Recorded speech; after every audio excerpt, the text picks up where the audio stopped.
I was the kid who labeled the backs of family photos and put expiration dates on the freezer tape. My grandmother used to say, "Ink is kinder than memory." That line followed me into a career where I untangle clauses and turn promises into sentences that hold up when the weather changes. Alex is a different kind of weather. He's the person who sweet-talks an airline desk into a free upgrade and remembers every bartender's name. In our first months, he said things like, "We're too solid to need paper," which is how people talk when paper has never saved them. I didn't argue then. We were busy being in love and splitting appetizers. Money-wise, we're not wildly mismatched, but we are differently shaped. I have a retirement spreadsheet that can put itself to sleep. He has a closet with 3 electric longboards and 2 old credit cards he swears are handled. When we got engaged, I suggested a prenup the way I suggest seatbelts. Not because I expect an accident, but because life is better when you don't have to fly through the windshield to learn physics. The day I said prenup, Vivian staged a smile. "Oh, honey," she said. "That's so corporate.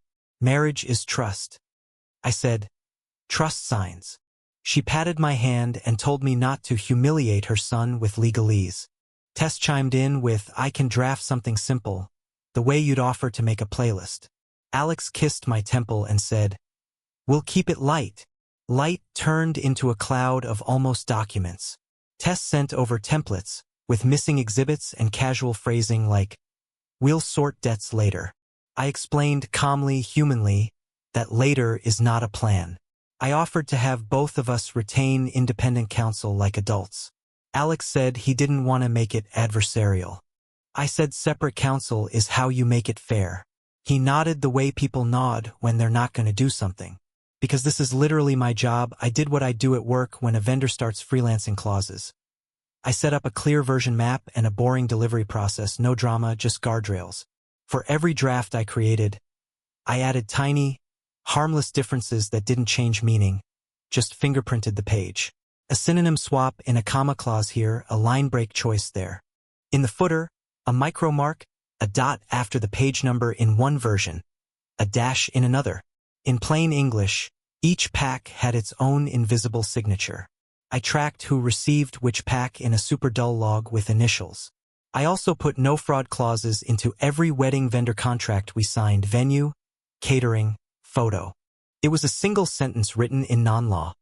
If either party engages in fraud or illegal activity related to this event or the marriage contracts, we may cancel immediately without refund. Not because I like drama, but because I like levers that work when you need them. The sales manager skimmed it, shrugged, and signed. Jade called it my ethical airbag. The first time my stomach went sideways was when Tess asked to borrow the most recent draft to run by a friend, and returned it the next day stapled in a new place, with a faint coffee ring that hadn't been there before. The words looked the same at a glance. At a glance is not my religion. My micromark was wrong. The footer had the dash from Pack B. But the indemnity clause had the synonym from Pack A. I didn't accuse. I highlighted it in yellow and wrote, "Mismatch." I started a paper trail like I would with a slippery vendor. A version map.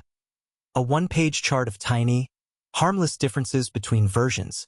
Explained like, each pack has a different color thread in the hem. A handoff log. Who took what packet and when, with photos of the sealed envelopes and the staples because staples tell stories. A header/watermark check. I added a nearly invisible, in the header margin of each pack, left in one, right in another, so if pages migrated, they'd confess. I kept everything boring, because boring is court-proof and panic-proof. Meanwhile, Vivian turned up the emotional volume. She told me boys don't like feeling distrusted. I told her men like not being confused. She said, "We're family now." I said, "Families sign things too." Alex vacillated between charm and can't we just focus on cake tastings. He floated the idea that we could sign something short now and revise later.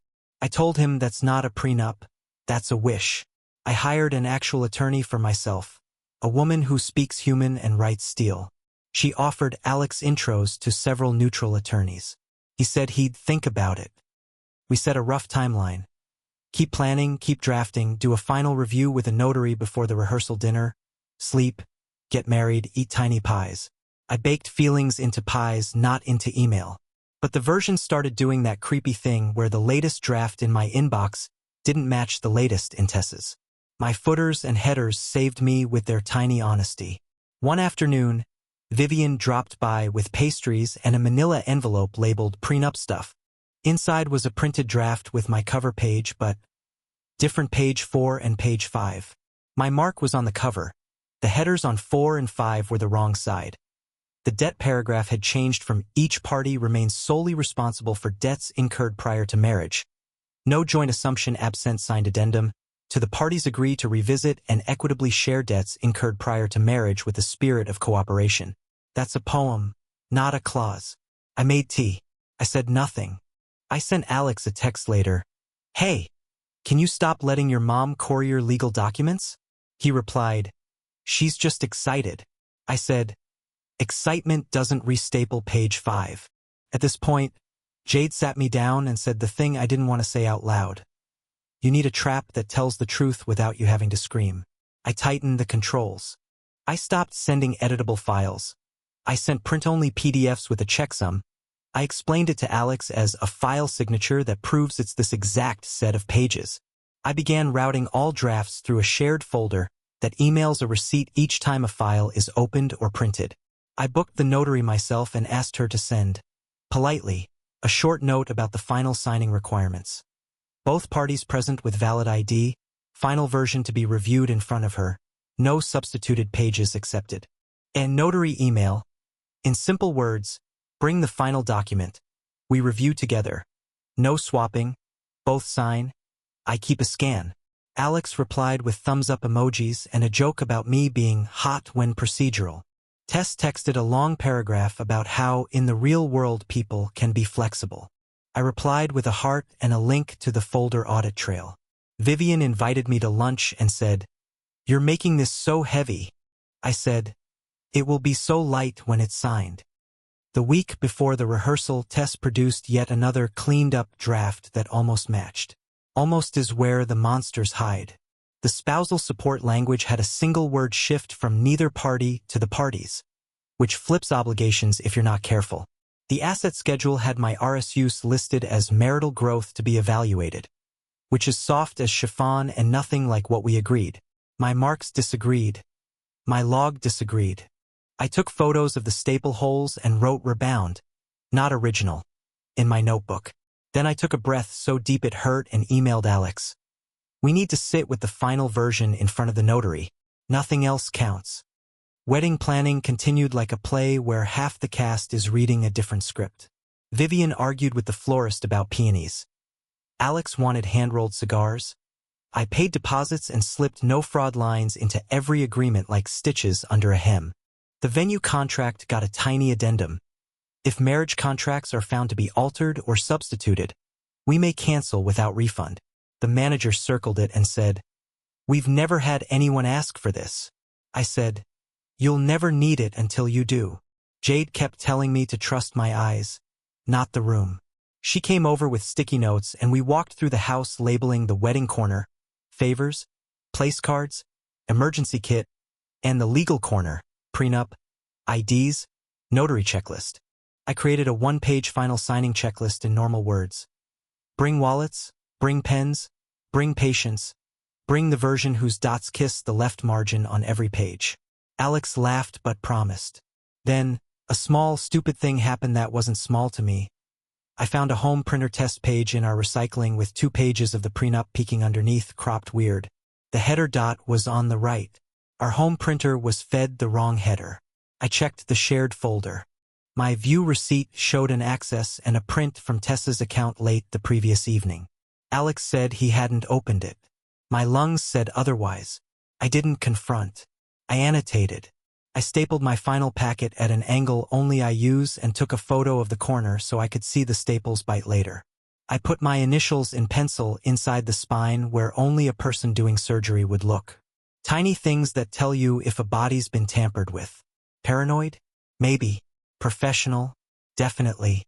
The night before the rehearsal, Alex suggested we just sign the version Tess has, because it's all the same, babe. I smiled in a way that didn't reach skin and said, We'll sign the version the notary watches us review. Anything else is not a signature. It's a story. So here I am, with a version document, a patient notary, vendors with no fraud clauses, a fiancé who loves shortcuts, a future MIL who thinks feelings trump footers, and a cousin who wants to be a lawyer in a world where staples don't matter.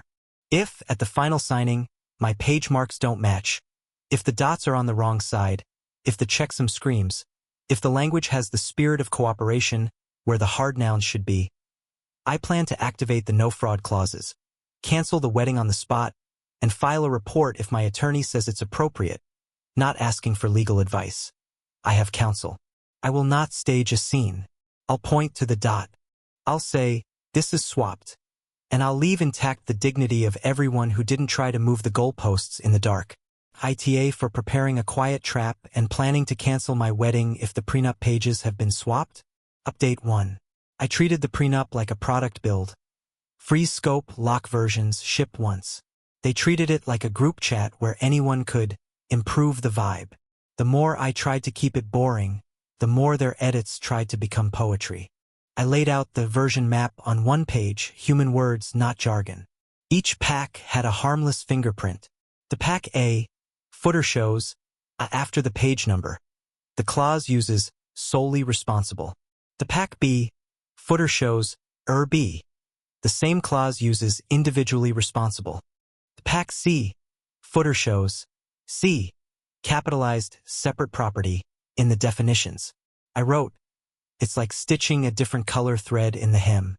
If a page wanders, the hem gives it away. The wandering started looking like a commute.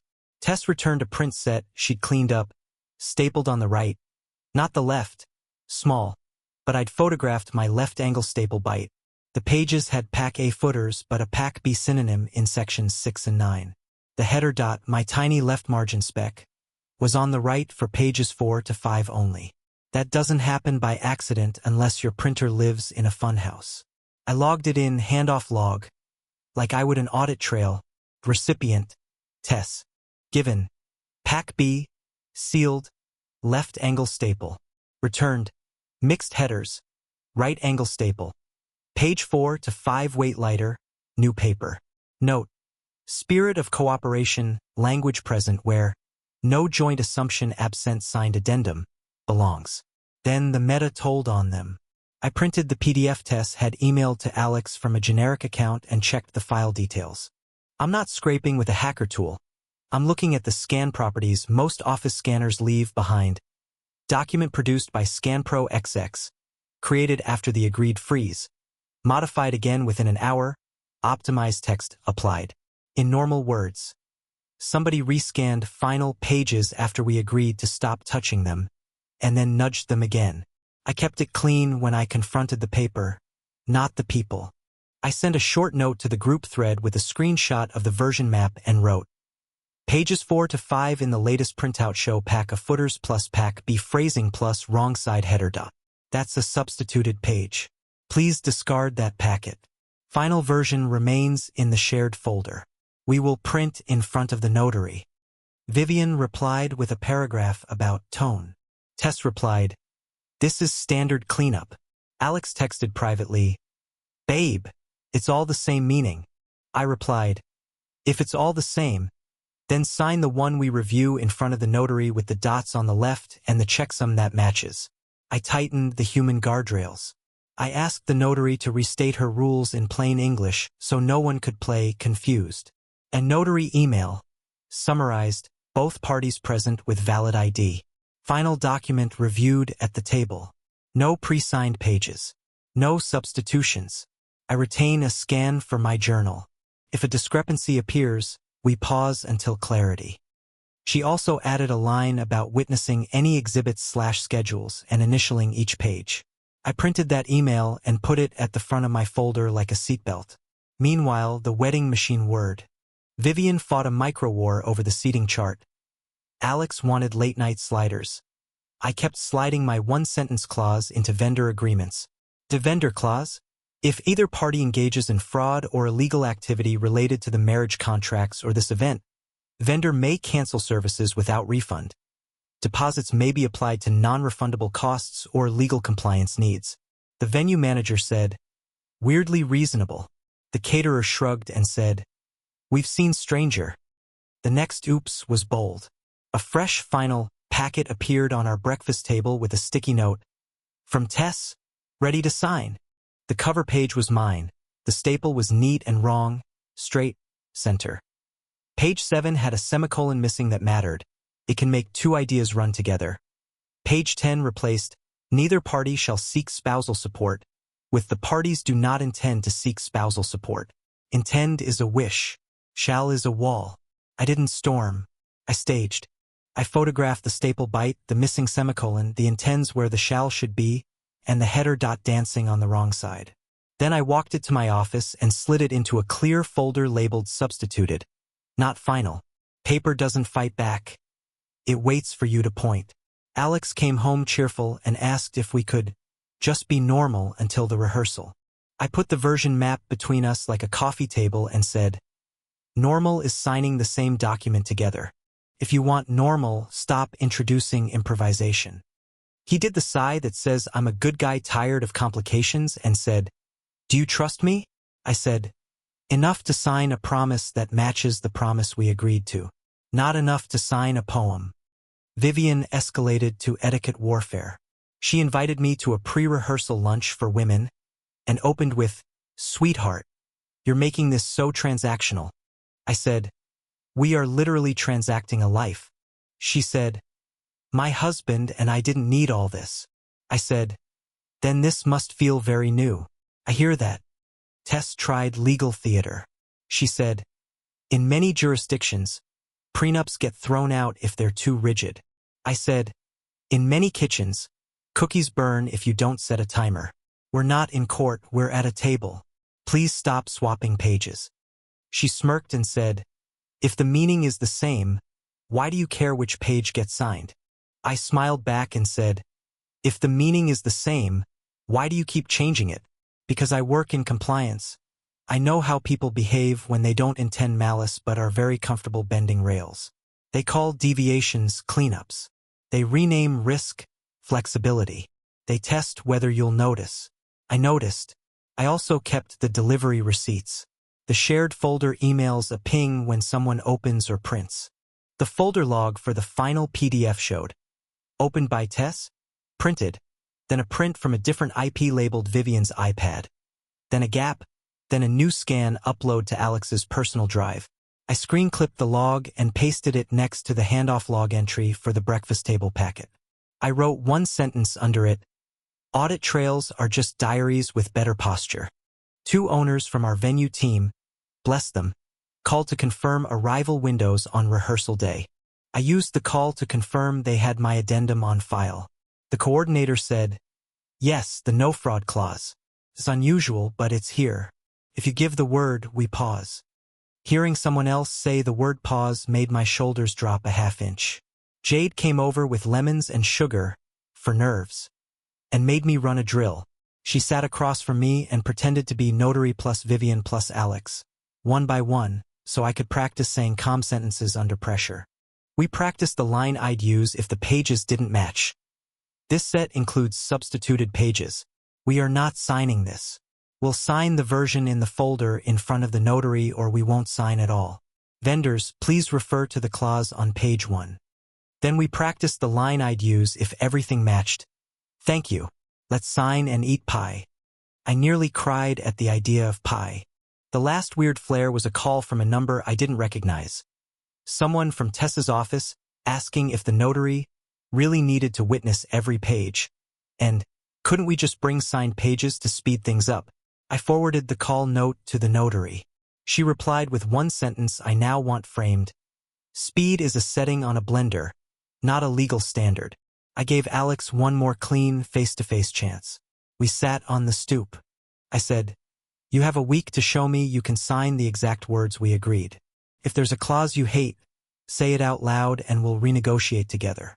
But if pages arrive that I didn't write, we're not getting married that day. He looked genuinely wounded and said, you think I'm tricking you? I said, I think you're letting other people do surgery on our agreement because it's easier than saying no. He didn't deny it. He said, "They're trying to protect me."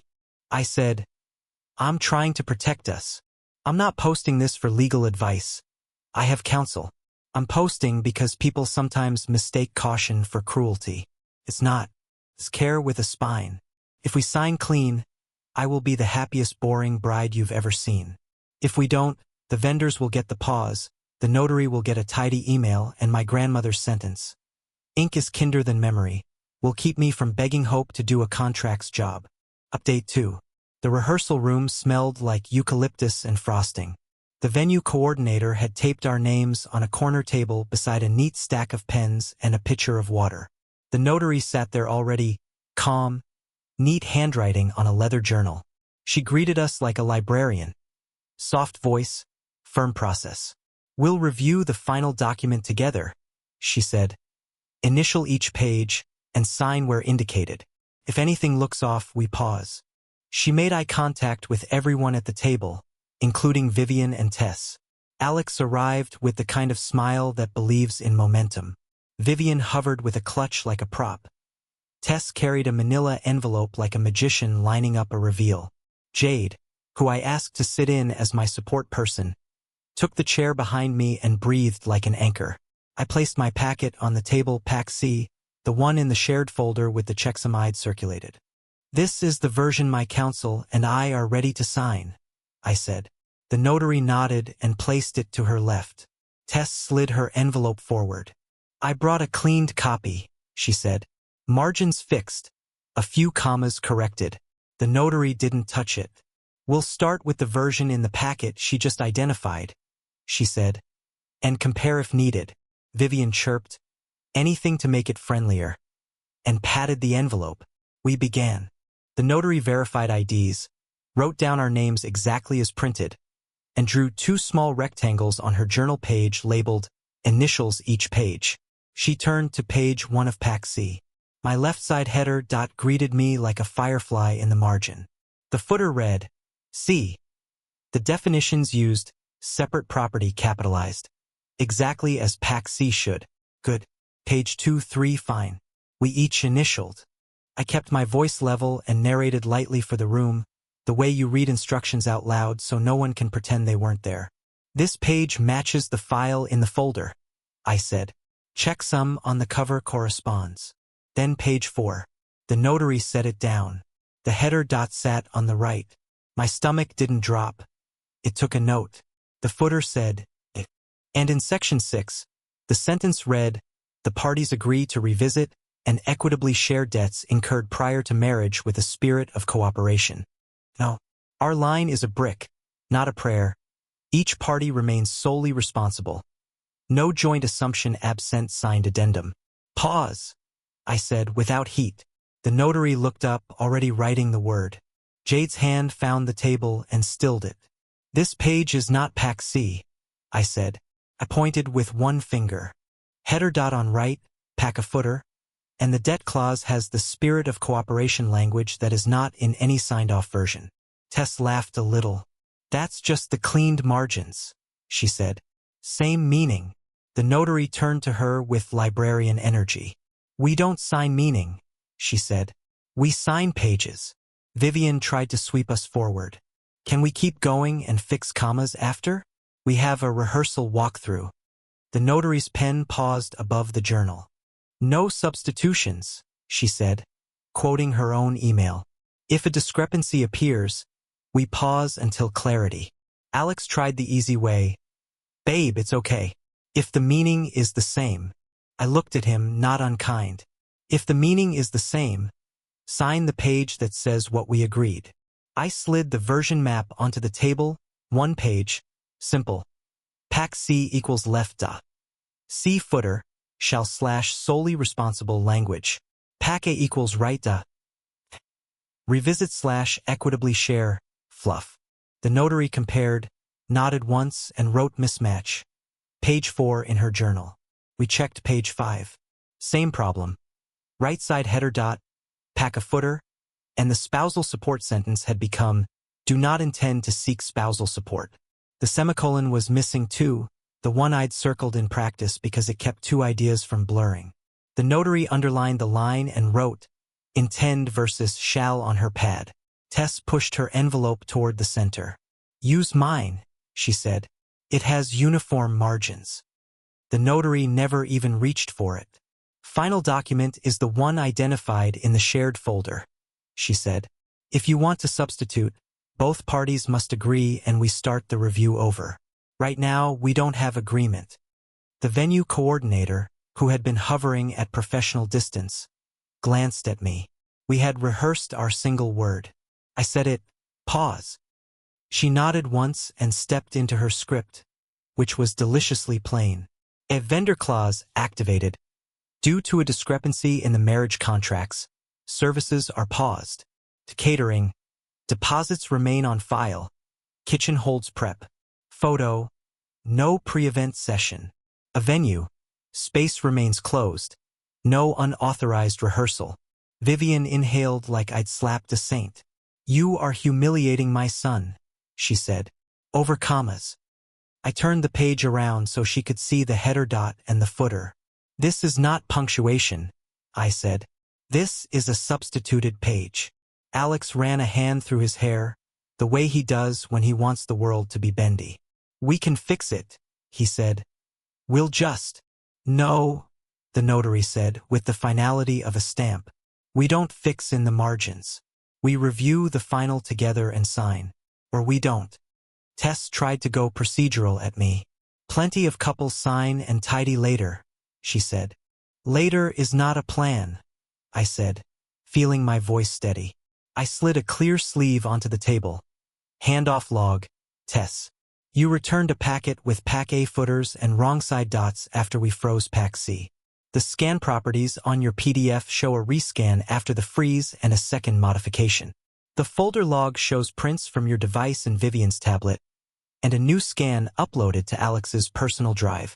I'm not accusing anyone of a felony. I am saying the pages don't match. We don't sign. Vivian turned her offense to performance. This is a family, she said, not a compliance seminar. Which is why I built something we could both trust, I said. Trust signs. Alex softened. I didn't mean for it to get messy, he said. They were trying to help. Then the cleanest thing is to sign the clean pages, I said. If you hate a clause, say that. But don't swap it in the dark. The notary closed her journal halfway. Would you like me to print the final from the folder? She asked. So we all watch it come out of the same machine? It was a gift. A last bridge across the small canyon. Yes, I said. Tess said, we don't need to be dramatic. The notary stood anyway, walked to the venue office printer with my USB, and returned with a fresh Pack C. She held the two packets like twins with different eyes. See the left margin dot? She said, pointing. Now see this right one? That's what people mean by tells. We tried again. Page 1 to 3 matched. Page 4, left a. C. Brick language intact. Page 5, semicolon present. Shall intact. We initialed those. Then page 6 matched. Page 7 matched. For one small moment, I thought we'd cross the bridge. Page 8 did not match. Someone had slid in a clarification sentence about reasonable and equitable expectations regarding future earnings. A phrase that sounds like a congratulatory card, not a promise. Footer wrong. Header dot wrong. The notary didn't look at me this time. She looked at Alex. Do you want to sign the version you agreed to? She asked. Or the one someone else prefers? He stared at the page as if staring could force it to be harmless. I thought it was the same, he said, small. It isn't, I said, gentle, because you can be gentle and still leave. And we knew it might not be.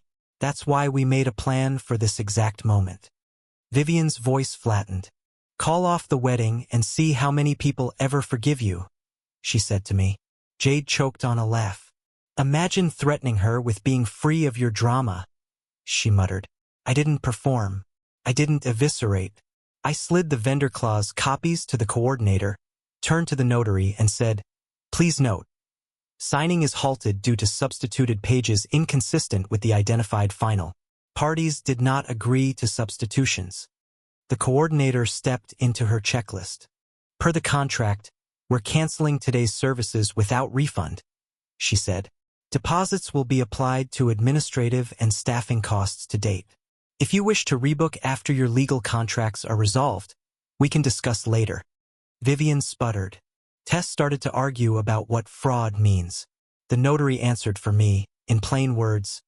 "Swapping out pages without both parties' knowledge is fraudulent, not friendly. That's why we witness." Alex's face did something I wasn't ready for. It crumpled, not in anger, but in understanding. He looked at his mother, then at Tess, then at me. "Did you?" he asked them. Nobody answered out loud. Their silence said a lot. I took off my ring, not a theatrical fling, just a quiet disassemble, and set it on the table on top of Pack C. "If you want to try again in a world where pages don't move without both of us moving them," I said, "you know where to find me. But I won't walk down an aisle with a document that can't walk itself into daylight." Vivian whispered, "You'll regret this." I said, "I regret that you taught your son that later could do a contracts job." The notary asked me if I wanted copies of her notes. I did. She emailed me a scan on the spot, then handed me a stamped receipt for the halted signing. The coordinator walked us out with a professionalism that felt like mercy. In the parking lot, Alex caught up. "I didn't ask them to change pages," he said. "I just didn't stop them." It was the most honest sentence he'd offered in weeks. I believed him. It didn't change the math. "I wish that were enough," I said. "But the gap between didn't stop and did is where my life would live. I need it smaller." I went home, opened the wedding corner boxes, and repacked what belonged to me. I sent 3 emails. To the venue/caterer/photo. Per clause, please confirm pause/cancellation applied and deposit allocation to costs to date. Thank you for your professionalism. To my attorney, notary halted signing. Substituted pages documented. Next steps per your advice. To Alex. If you want to re-engage, it will be through counsel and with both of us in the room. No intermediaries. I also sent one text to Jade. "Pie later." She sent back, "Pie always." I'm not triumphant. I'm steady. The trap wasn't about catching a villain. It was about catching drift. Paper held. I did not have to raise my voice to keep my life. Final update. The morning after, I didn't wake up triumphant. I woke up in a room without a dress bag and felt the weight of a decision that did exactly what decisions are supposed to do. Make later smaller. My attorney asked for the folder. She didn't want drama. She wanted sequence. She compiled a tidy file for Alex's counsel. The notary journal extract. Signing paused due to substituted pages. Parties did not agree. Pack C versus Pack A mismatch. Witness observed wrong side header dots. Intend versus shall noted. A checksum match report. Hash of the Pack C PDF attached. Photo of the angled staple. Close-up of the left margin dot. A folder access log. Prints from Tess. View/print from Vivian's tablet. Subsequent scan to Alex's personal drive. Vendor notices. Venue/caterer/photo confirming pause/cancellation per clause. Deposit allocation memos. She sent a short letter with 3 sentences that read like a closed door. Client will not marry under altered terms. Any re-engagement requires consistent pages witnessed at signing. Client reserves the right to pursue any remedies if further tampering occurs. No threats, just nouns. Alex met me at a park where neither of us had ever been young. He didn't bring arguments. He brought the 2 packets. Tessa's clean version and the Pack C the notary printed. I thought margins were kindness, he said. I let them protect me. I said, protection that hides from light isn't protection. It's cover. He nodded, very small. Then he handed me an envelope. Inside, restitution agreement. Alex? His signature on a promise to reimburse my half of non-refundable wedding costs the vendors couldn't return, and to cover my legal fees related to the halted signing. No grand gesture, just an adult one. He also texted Tess, in front of me, that she was to have no further role in our legal documents. I didn't need the performance. I appreciated the paper. Vivian tried to shift the weather. She sent a group message about forgiveness and invited me to dinner to clear the air. I replied with a copy of the notary statement and one sentence: "I'm open to civility after accountability." She reposted an inspirational quote on her socials about, "Some people love conditions. I kept my condition. Pages you don't swap." Tess emailed me an apology that belonged in a museum of missing the point. I only adjusted formatting and tone to make it less harsh.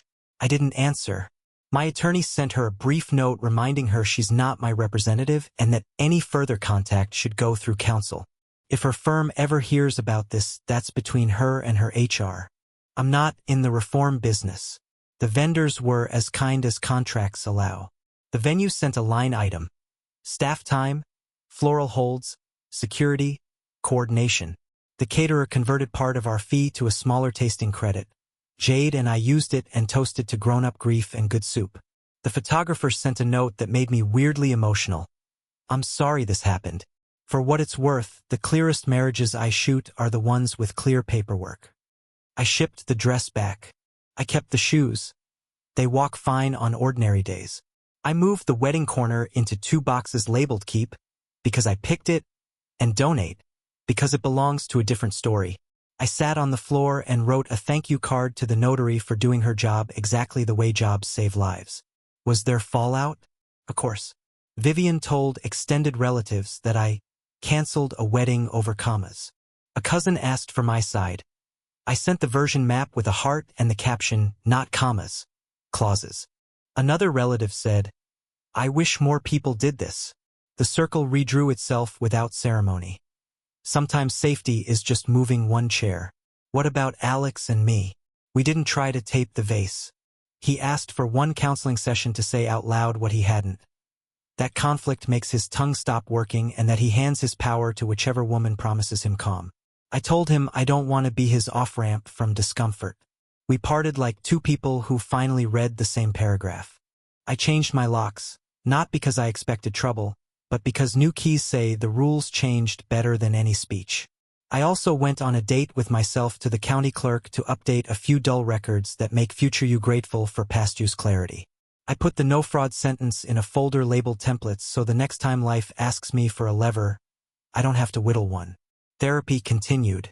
We talked about how my job became a coping style, evidence as oxygen. My therapist didn't shame me for it. She helped me add another tool: asking before archiving. I started practicing a ritual where I say the uncomfortable sentence in small rooms so I don't need to build a courtroom later.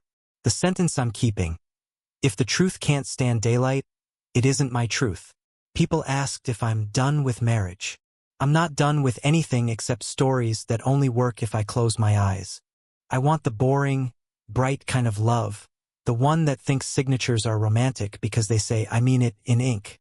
For anyone who finds this while Googling at midnight, you are not dramatic for making paper reflect the promise. You are not cruel for refusing to sign a poem where a wall should be. You are not unloving for choosing a smaller, truer life over a larger, wobbly one.